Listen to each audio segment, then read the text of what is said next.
Maganda na hipon, maganda pa yung nagbebenta.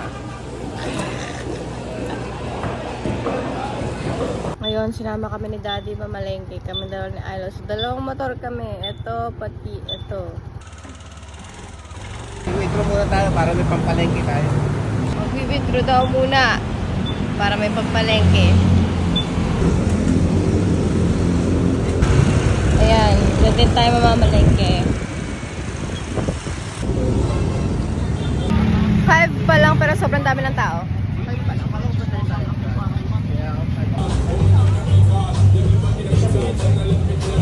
Ay, yan po.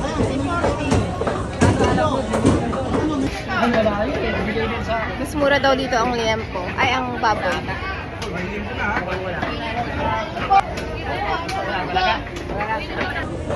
Yan po ba? Liempo, Daddy. Ay, kuya, good morning.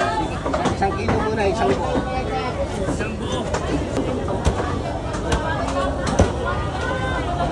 Ito pa, slice mo ko dyan. Paano kaya pang iyaw, tigang? Yung sigang.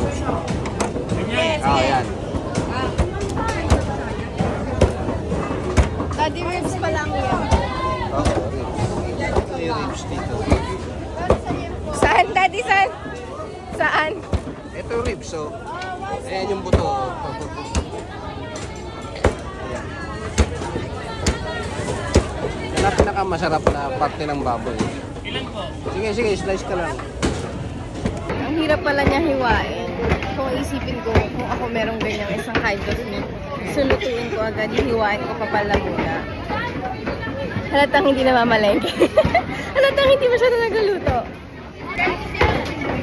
Ilo, late na yung 5 a.m., no?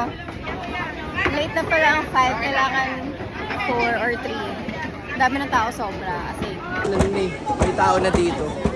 ano? Mga 1 pa lang, may tao na dito. Ano o'clock pa lang. Nung umuwi ako no Friday, no Saturday. Yan yung mga pansahog ko dun sa ano mo. Pangsahog.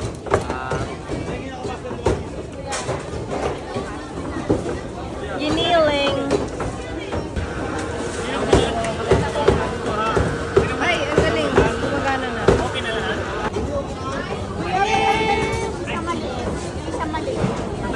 Okay. Hala, 2K na yun. Daraan nyo pa pag namalengke. Ano gagawin din? Dito 90 lang, oh. Sabi ni Daddy. Mura. What's next? Tilapia. Yung 100 pesos kasi mas malaki.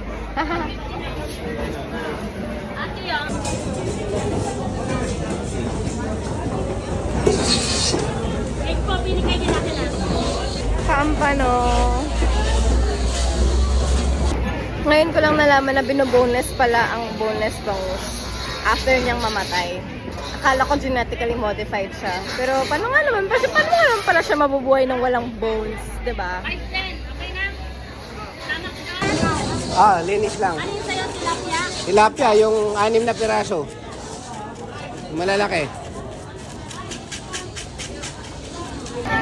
So far, nakaka 2,875 na tayo.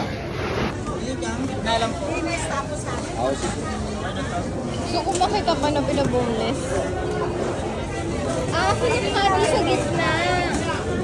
Bayaran. Tinanong ko si Daddy, ano yan? Hugasan lang daw, ano. Akala ko naman nabubuhay dyan. Talong.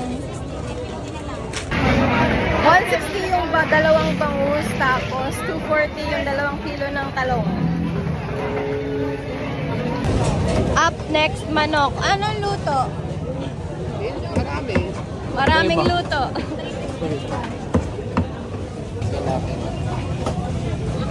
Ito mga bagong bata. Hindi siya frozen.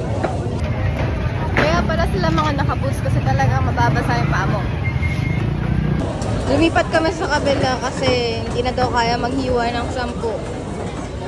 Parang rush daw ata sila doon. Dito, readily available.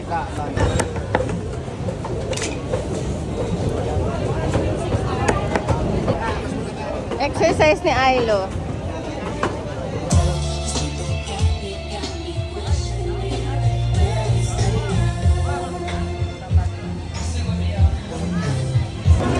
$65 yung pechay, tapos ngayon naman kamatis.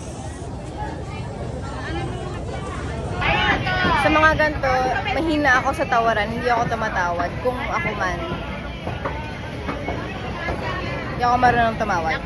Pero hindi rin naman tumatawad si Daddy, so I feel valid. Calamansi. Bell peppers. Ang galing, may Gcash nila. Grabe pala si Daddy kasi usually siya talaga mag-isa ang mamamalengke. Kasi napakabigat. Ganito yung mga pinapalengke niya every Sunday. Every Sunday talaga. So, ang dami, napakabigat. Ito kaming dalawa ni Idol hirap na. Tapos si Daddy siya lang mag-isa. Wow! Madam, pwede mo video? Mag-isa lang si Daddy tapos nakamotor pa. Ganun yung lagi niya ginagawa. Ayan, may araw na at bumibili pa si Daddy ng mga gulay. So, doon na kami dito sa may Taytay Market, Julianas. Then, we're going to Cainta. Cainta, Palengke. Ibilid doon kami ng baka at hipon kasi doon yung gusto ni Daddy. Okay, nandito na kami sa may junction na na Palengke. And wala masyadong tao. Kasi mahal daw, medyo. Daddy, ba't ka lumipat ng Palengke? Ito, suki ko yung mga baka, saka hipon. Dito daw kasi siya suki ng baka at hipon. Lakad po ko dati. Pambulalo.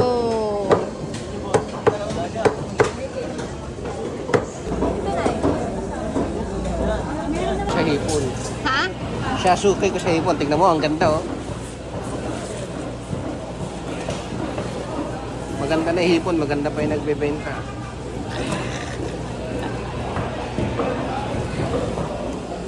Ayan. Binuboneless. OMG, that's so freaking cool.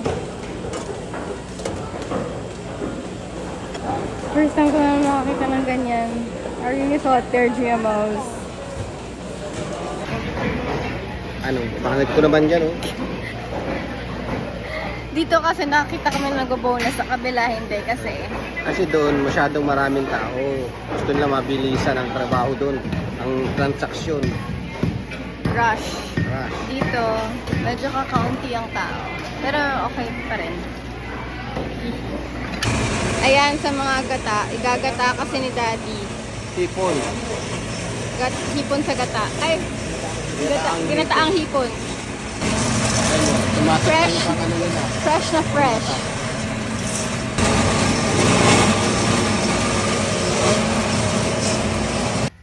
Okay, we just got home. It's 6:30?